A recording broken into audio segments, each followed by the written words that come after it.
warahmatullahi wabarakatuh. Halo semuanya, perkenalkan nama saya Rosalia Dewi Kartika dengan NIM 06051182025003 dari kelas Indralaya Program Studi Pendidikan Pancasila dan Kewarganegaraan Universitas Sriwijaya.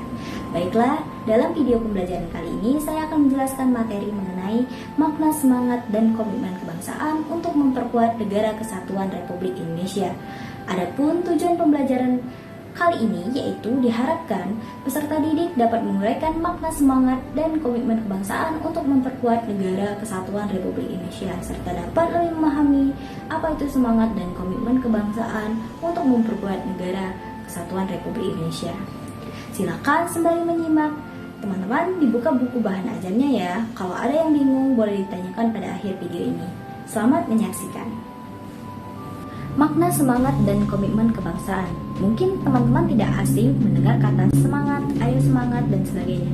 Sebenarnya apa sih itu semangat? Semangat adalah keadaan pikiran ketika batin bergerak untuk melakukan sesuatu atau banyak tindakan.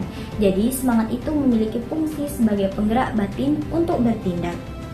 Kemudian komitmen. Apa itu komitmen? Komitmen menurut Kamus Besar Bahasa Indonesia adalah perjanjian atau keterikatan untuk melakukan sesuatu. Nah, untuk menciptakan semangat dan komitmen kebangsaan dapat ditumbuhkan dengan memupuk nasionalisme dan patriotisme.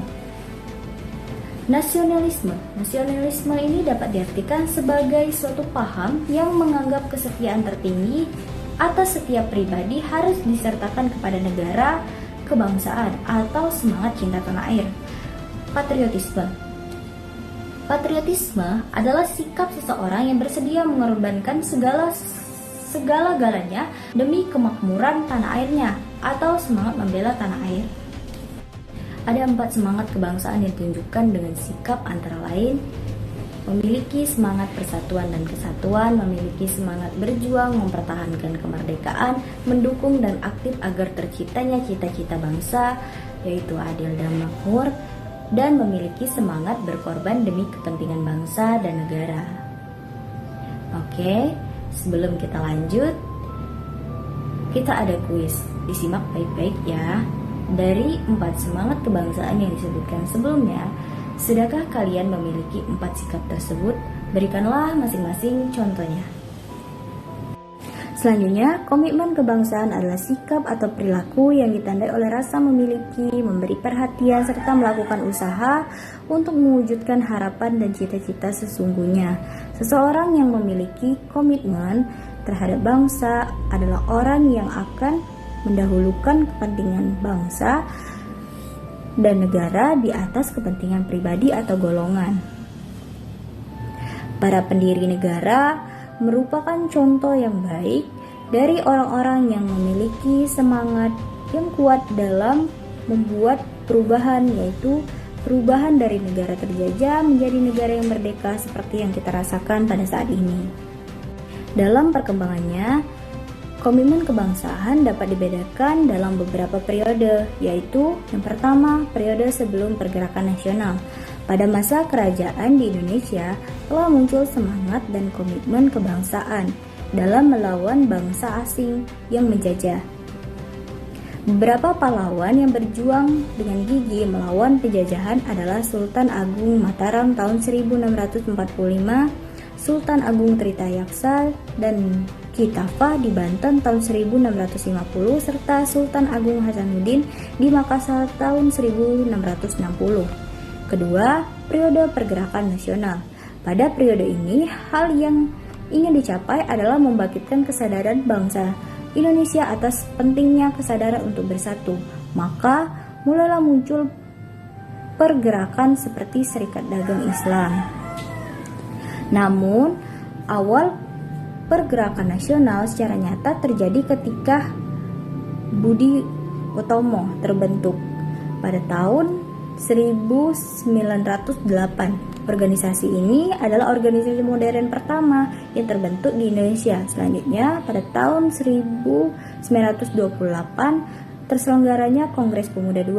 Pada saat itu, para pemuda mengucapkan tekad bersama mengenai hasil keputusan Kongres, yaitu Sumpah Pemuda.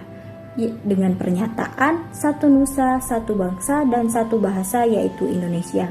Melalui Sumpah Pemuda ini, rakyat Indonesia bersatu untuk berupaya mewujudkan kemerdekaan negara Indonesia. Periode yang ketiga yaitu periode pendudukan Jepang. Pada masa pendudukan Jepang di Indonesia, rakyat Indonesia sangat menderita. Hal ini dapat dilihat dari banyaknya korban Romusha.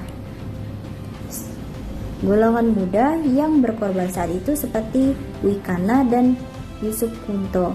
Golongan muda berperan sangat besar dalam peristiwa Rengas Dengklok yang mendorong Soekarno dan Muhammad Hatta mempersiapkan dan memproklamasikan kemerdekaan Indonesia. Kemudian yang keempat, periode proklamasi dan perang kemerdekaan. Puncak perjuangan rakyat Indonesia adalah proklamasi kemerdekaan yang berlangsung pada tanggal 17 Agustus 1945.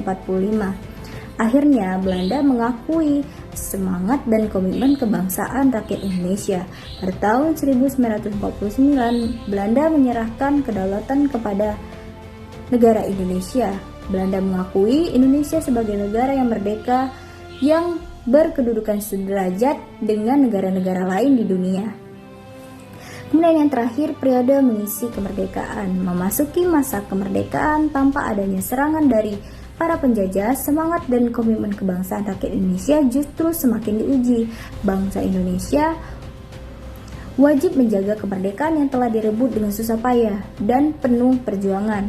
Rakyat Indonesia secara bersama-sama dengan semangat dan komitmen kebangsaan yang dimiliki bertekad menjadikan bangsa Indonesia sebagai sebuah negara yang maju, negara yang besar dan juga mempunyai peran penting bagi dunia internasional. Jadi dapat kita simpulkan, sebagai generasi bangsa, itu semua menjadi tanggung jawab kita untuk menjadikan bangsa Indonesia sebagai negara yang maju dan negara yang besar, serta eksis di masa yang akan datang, yaitu dengan kita belajar dengan sungguh-sungguh, karena seperti yang kita tahu, permasalahan ke depan itu akan semakin kompleks. Jadi, supaya bangsa kita tidak punah, bangsa kita harus ada generasi penerus. Maka, jiwa semangat dan komitmen kebangsaan harus ditumbuhkan dalam diri kita. Oke, sebelum itu, kita ada pertanyaan kedua. Menurut kalian, apa arti penting semangat dan komitmen kebangsaan? Silakan jawab ya. Demikianlah pembelajaran hari ini, semoga bermanfaat dan dapat dipahami. Terima kasih. Wabillahi taufiq walhidayah. Wassalamualaikum warahmatullahi wabarakatuh.